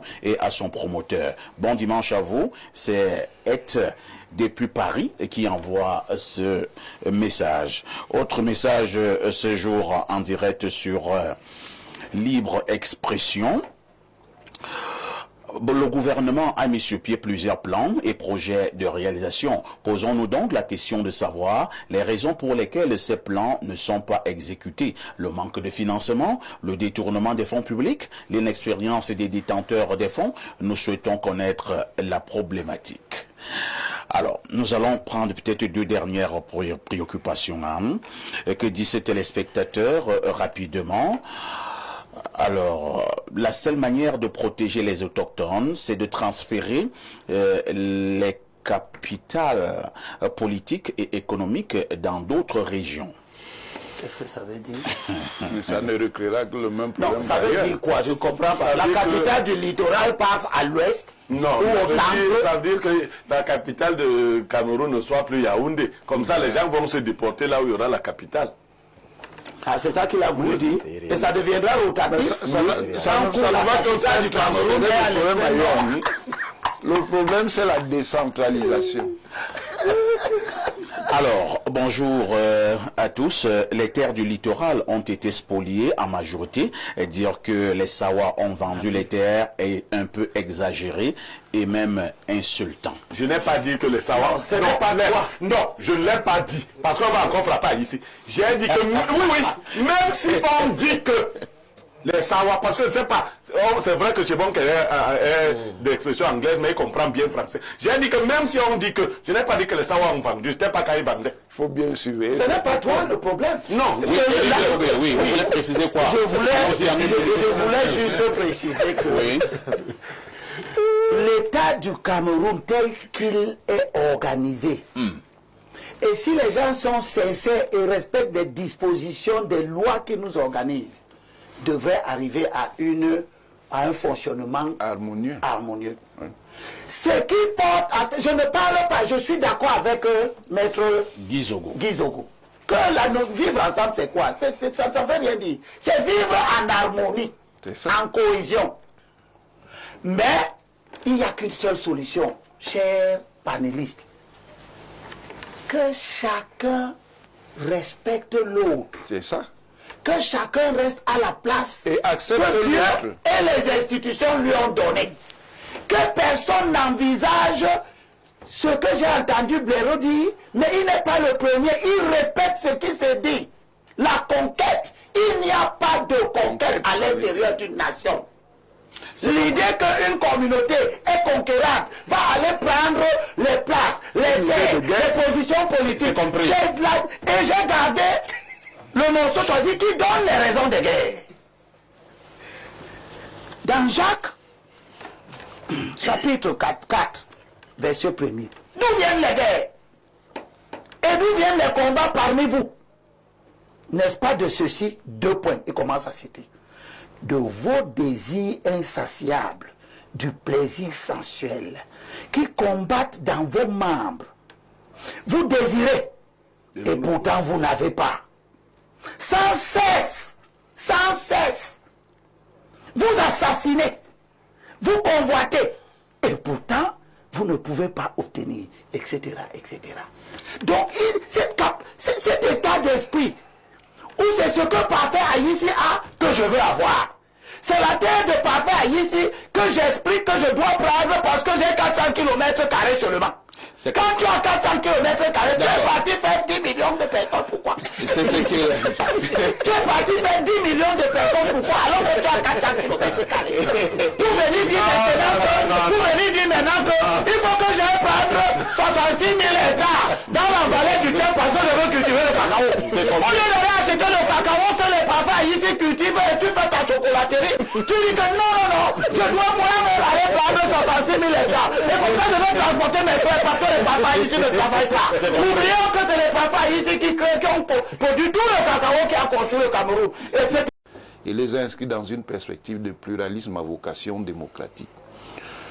Sur le plan politique, tant bien que mal, le RDPC a dû absorber les contradictions sociales qui se jouaient dans les années 80 et son leader a en 1990 reconnu qu'il fallait désormais que le pays s'inscrive dans le pluralisme politique. Et il gère ce pluralisme politique depuis et il a réussi, et c'est une réussite parce que ce n'était pas nécessairement évident, à survivre au pluralisme. Il y a beaucoup d'anciens partis uniques qui ont disparu avec l'ouverture au pluralisme, quelles que soient les conditions de ce pluralisme. Au plan économique, le RDPC a dû gérer une transition, et ça a été une transition difficile. L'économie camerounaise, au début des années 80... Vous voulez parler de la crise économique de 1987? Au début, non, la crise économique émerge en 87, mais elle existe depuis 80. Le RDPC a dû donc gérer cette longue transition avec donc des contraintes, une contrainte extérieure très forte, pesant sur les réformes à faire pour que le pays se remette dans ce que le discours de l'orthodoxie économique appelle l'équilibre. Et ça a été très long. C'est la partie la plus problématique du bilan parce qu'il a dû gérer cette transition pendant pratiquement 25 ans. 25 ans, 20 ans, entre 20 et 25 ans, pour sortir de l'ajustement structurel. Et cette sortie s'est faite en 2006, offrant des perspectives nouvelles au Cameroun. Le Cameroun a recommencé à avoir de la croissance, mais le problème de cette croissance, c'est que cette croissance reste limitée par rapport à la croissance de la population. Ça fait donc que, même s'il y a des avancées, ce sont des avancées qui ne peuvent pas être significatives parce qu'elles sont en fait tassées par la croissance démographique. Au plan culturel, le pays a également connu un certain nombre d'évolutions, un certain nombre de transformations dans son système éducatif. Il n'y a rien de comparable entre le Cameroun des années 80 et les années du Cameroun des années 2020 en termes de transformation du système éducatif, ce qui ne veut pas dire que le système éducatif ne connaît pas de problème, mais il n'y a rien de comparable. Il faut toujours, pour terminer, situer les évolutions en fonction des structures. Ça veut dire quoi? Ça veut dire qu'il faut comprendre qu'il y a un changement de dimension.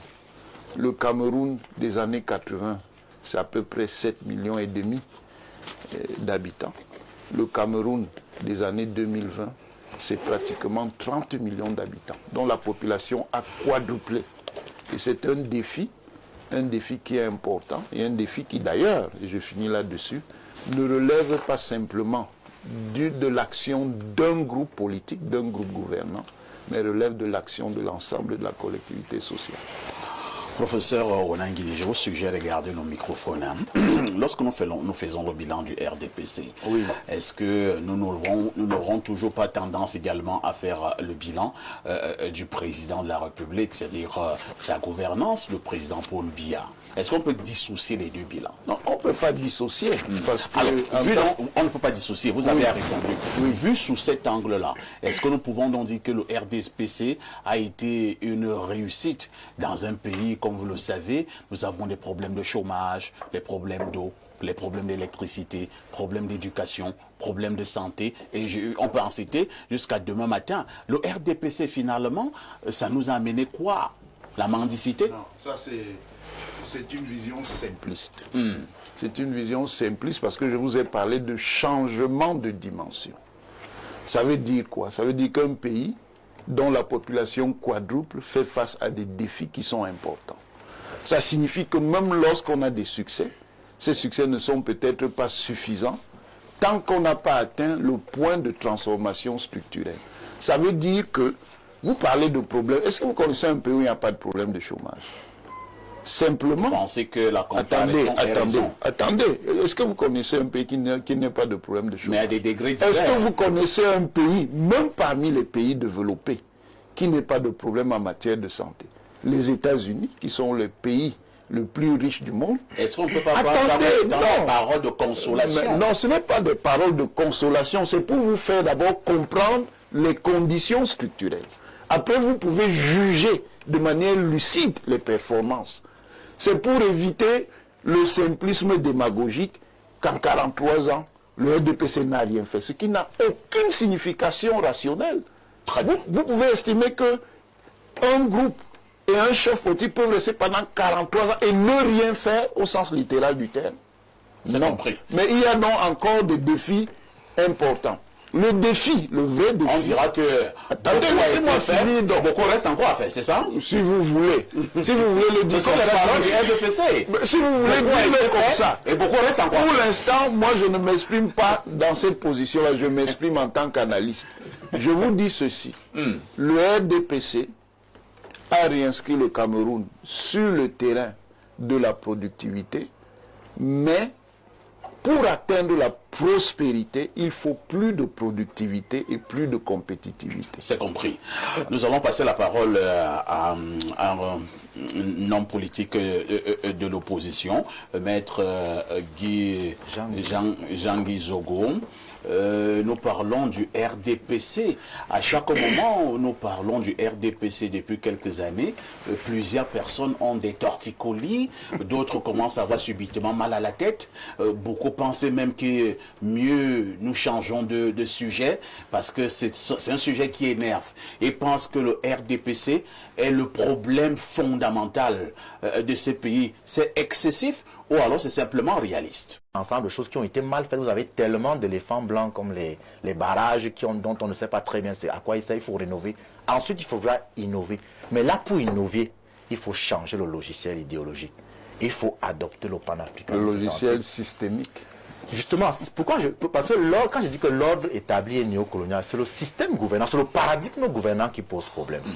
On va terminer. Lorsqu'on a évoqué tout à l'heure les poubelles, l'eau, l'électricité, nous avons fait l'expérience de la coupure d'électricité tout à l'heure. Le problème, c'est que quand je dis que c'est pas les 40 ans du RDPC, c'est les 60 ans de l'UNC, c'est que c'est les mêmes hommes, c'est les mêmes personnes qui font exactement les mêmes choses. Et comme le logiciel idéologique n'a pas changé, ils n'arrivent pas à s'adapter aux contingences contemporaines. Résultat, ils passent le temps à faire les mêmes choses avec les mêmes personnes en espérant un résultat différent. Ils ne meurent pas. Et la question, et je voudrais apporter une précision importante parce qu'il y a un aspect important de l'escroquerie politique dont je parle. Vous avez un maître d'orchestre qui dirige la symphonie, choisit les artistes, décide de qui peut faire partie de son orchestre. Mais lorsque l'orchestre chante faux, on vous dit que ce sont les artistes le problème. Lui, il n'est responsable de rien du tout. Ce n'est pas possible.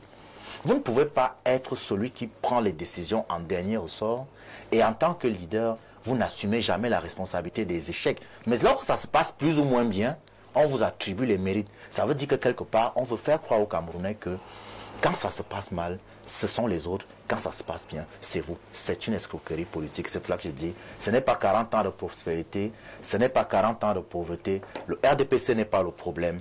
Le problème, et tout à l'heure nous parlions du tribalisme, le tribalisme est un instrument néocolonial qui est destiné à nous amener à nous opposer, au lieu de regarder tous les deux dans la même direction, celle dans laquelle se trouve notre ennemi commun, le néocolonialisme. Très bien. On va passer la parole à un RDPciste dur sur ce plateau, un RDPciste de souche, en la personne de Jean-Baptiste Anvouna Temengue, communiquant devant l'Éternel pour ce qui concerne le RDPC. Jean-Baptiste Anvouna Temengue, on constate quand même que plusieurs hauts commis de l'État sont en prison depuis quelques années au Cameroun, presque tous du RDPC. Est-ce que le RDPC a également été cette machine qui a fabriqué la corruption et les corrompus, les détournements des deniers publics et qui a un sérieux problème avec la gouvernance? Ce n'est pas le RDPC qui en a fabriqué, ce sont des Camerounais, des citoyens camerounais. Lorsqu'on entre à l'ENAM, on n'est pas RDPciste. Lorsqu'on est fonctionnaire, gestionnaire des fonds publics dans une administration publique ou dans une entreprise publique, ce n'est pas la responsabilité directe du RDPC, c'est la responsabilité des Camerounais et chacun assume ses responsabilités lorsqu'il y a des écarts. Le RDPC subit parfois injustement en tant qu'organisation politique beaucoup de condamnations.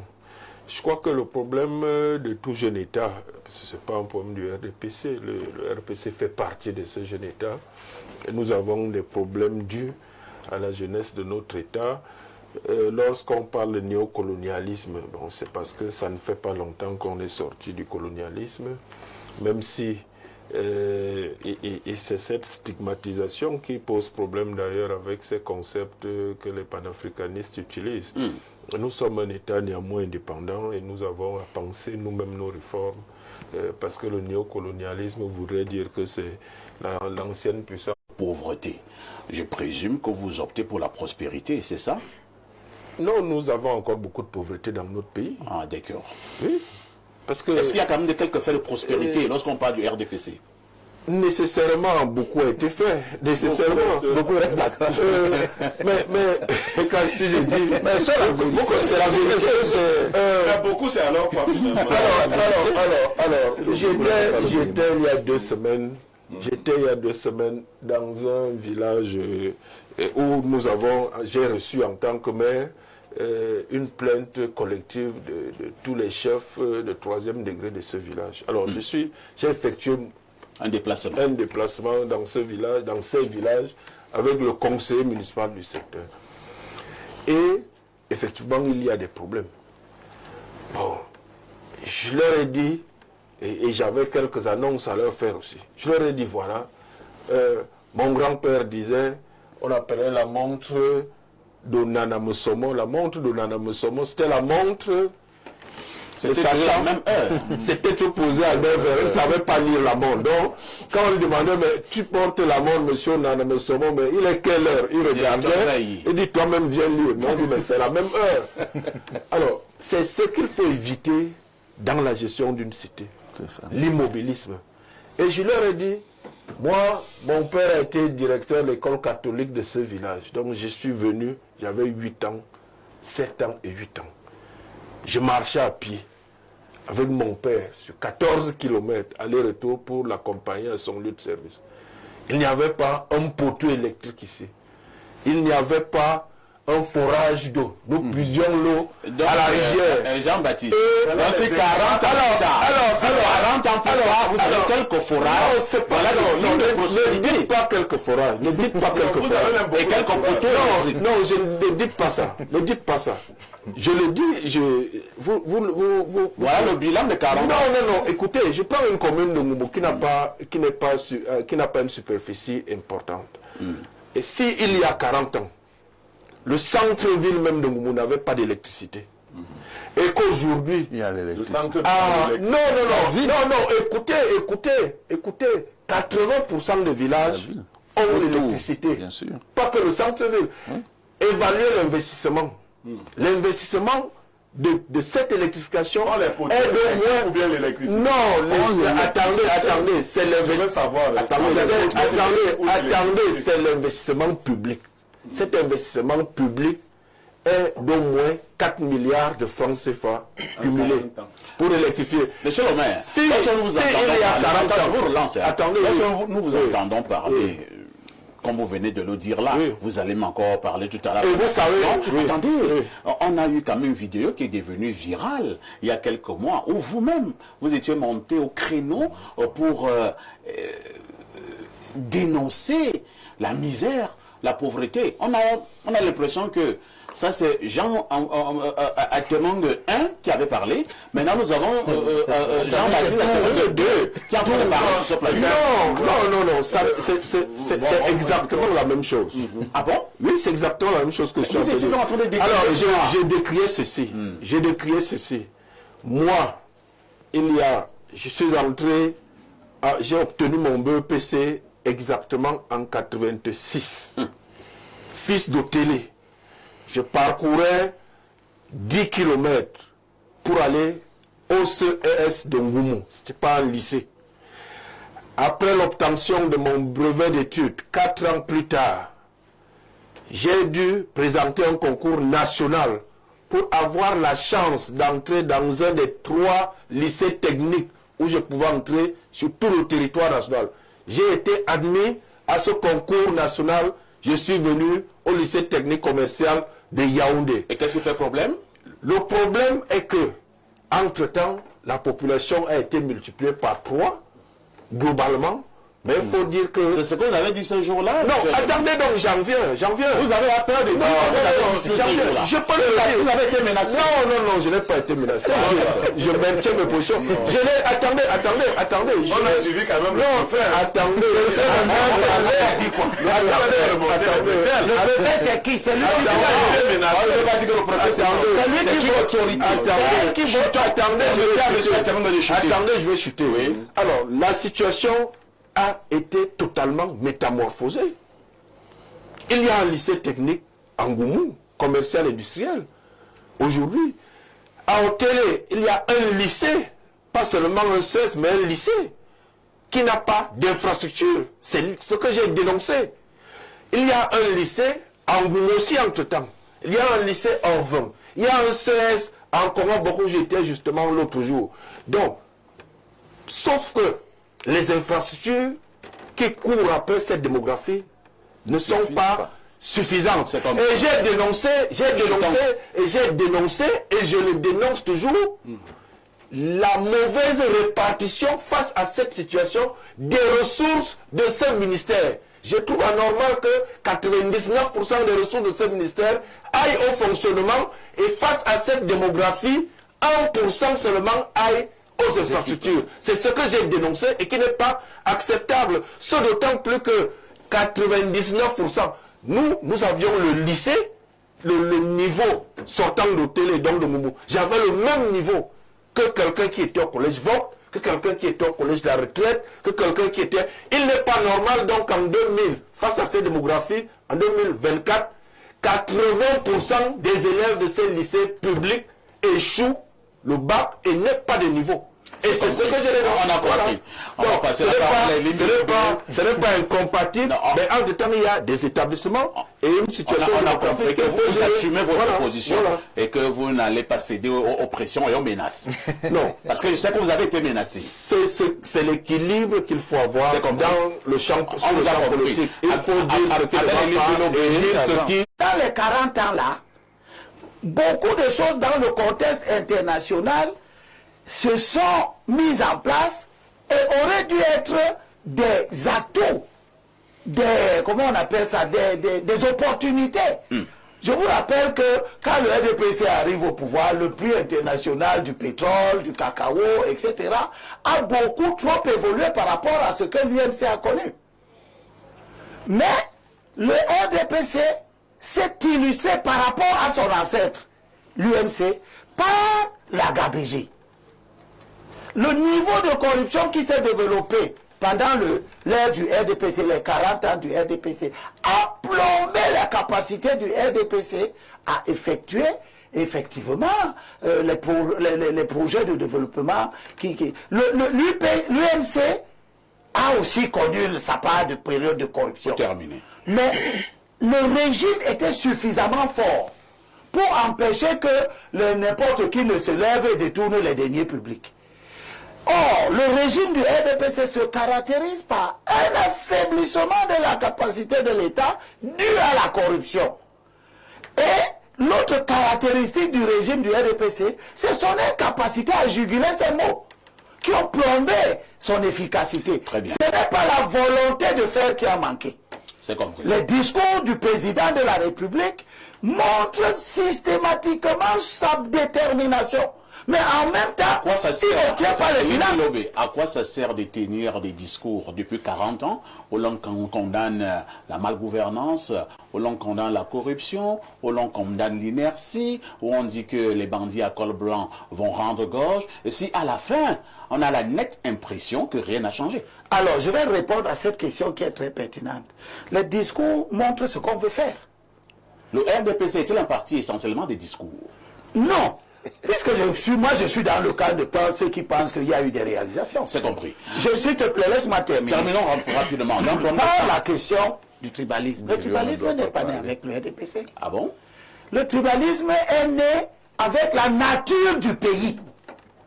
Le RDPC, à la suite de l'UMC, qui a cherché à juguler le tribalisme. Le RDPC a connu le renforcement du tribalisme. Mais ce n'est pas sans avoir mis en place les conditions institutionnelles de la lutte contre le tribalisme. Le RDPC a doté le pays... ont servi ces institutions? Le RDPC a doté le pays de meilleurs textes. Et des meilleures institutions? Je vous ai lu tout à l'heure le texte sur la représentation nationale, les conseils municipaux, etc. Tout ça a été pensé pour juguler le tribalisme. Sauf que, dans le cas, par exemple, du littoral, c'est la région la plus victime du RDPC. C'est le RDPC qui prend les sénateurs du littoral. Comment il s'appelle? Kechanga est du RDPC. Il remplace Tobo Eyoum, qui est l'enfant du pays. On prend la femme de Yinda pour remplacer Choues, qui est l'enfant de la Sanaga maritime. On prend, comment il s'appelle? Ngaya, qui n'a rien à faire là. On le met là. Tout ça, ce sont les décisions du RDPC. Qui crée la sous-représentation du littoral dans les instances de représentation que le RDPC a mis en place. On se permettre que quelqu'un d'autre prenne la parole? D'accord, merci. Hein. Merci, c'est gentil. Alors, Pierre Blériot, on sait, hein, tous les politologues peuvent être d'accord que habituellement, lorsqu'on intègre un parti politique, c'est un problème d'idéologie. Voilà pourquoi vous verrez de ce côté, vous avez les socialistes, d'autres vous diront qu'ils sont ici, là-bas vous avez les républicains, ailleurs on a les démocrates, et que sais-je encore. Alors, pour le cas du RDPC, nous entrons dans le RDPC au Cameroun parce que nous partageons l'idéologie du RDPC ou alors nous entrons pour une affaire simplement de positionnement? Nous entrons ceux qui entrent.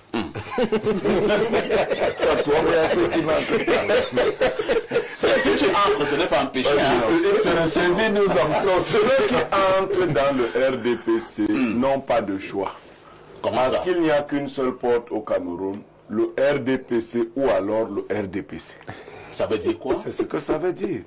Le RDPC est à la fois un parti État, un parti administratif, un parti tout.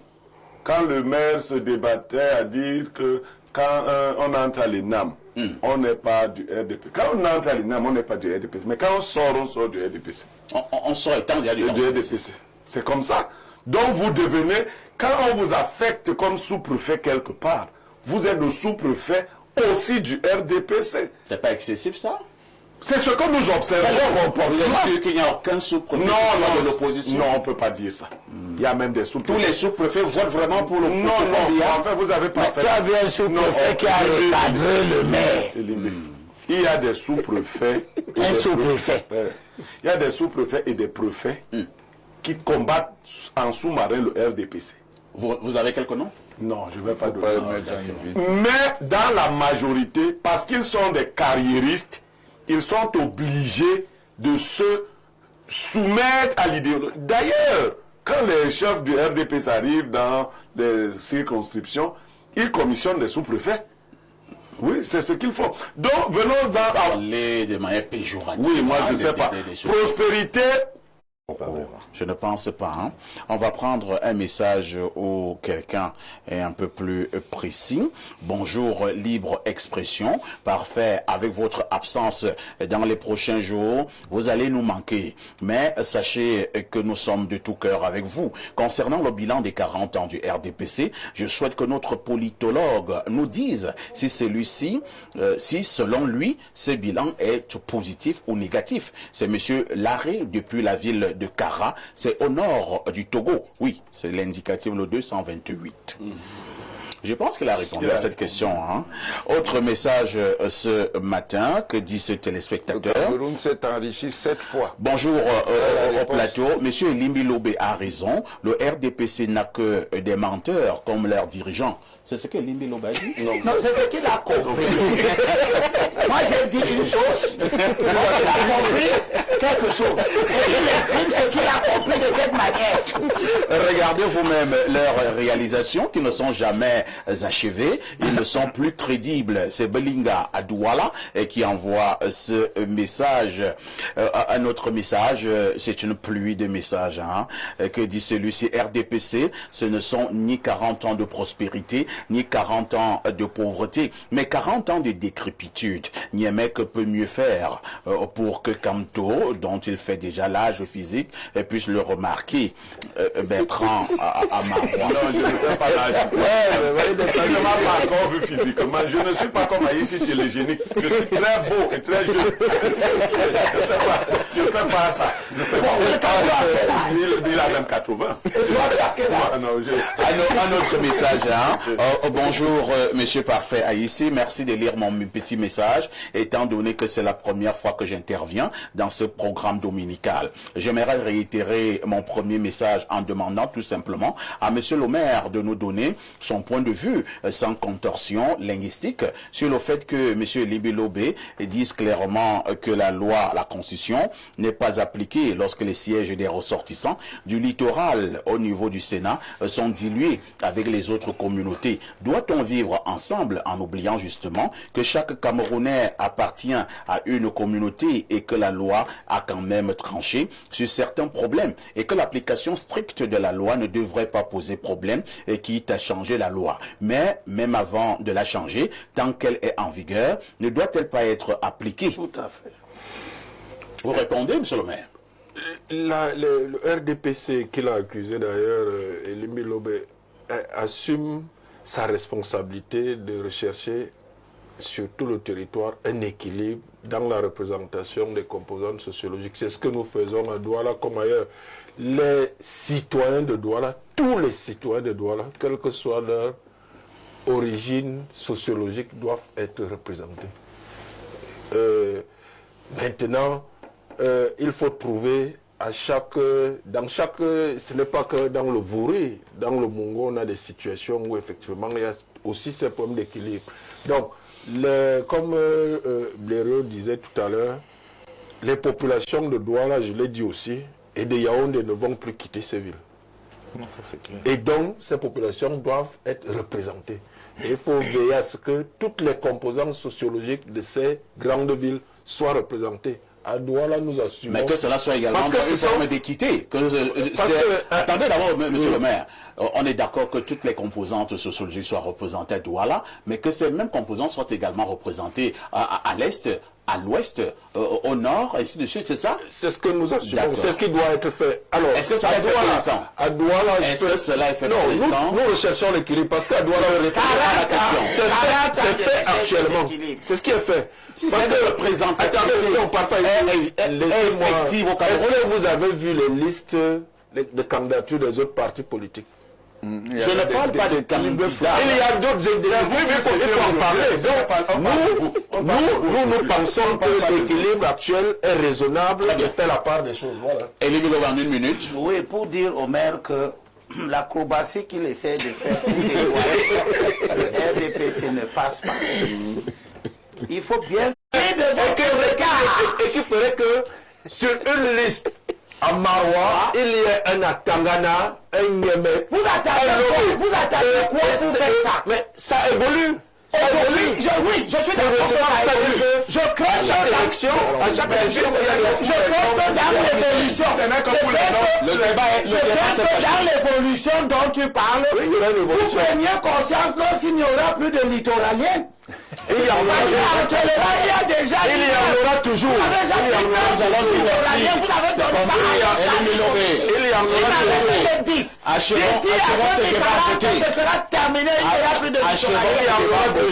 Merci. Mathias. Il y a un littoralien. Monsieur le maire, c'est terminé. C'est le littoralien. Elle est du sud-ouest. C'est la même composante. Je dis tout encouragement à Info TV, parce qu'en réalité, Info TV fait un travail républicain. Merci, professeur, de le reconnaître à Mondovision. Merci également donc au maire Jean Vonat de Mungue. Et je vous souhaite donc déjà bonne fête. Demain, bonne fête du RDPC. 40 ans. Exactement, merci. Nous aurons des meetings. Je ne vois pas qu'est-ce que vous faites. Principalement, avec Jean-Guy Zogo qui nous accompagne ce matin pour la toute première fois. Merci.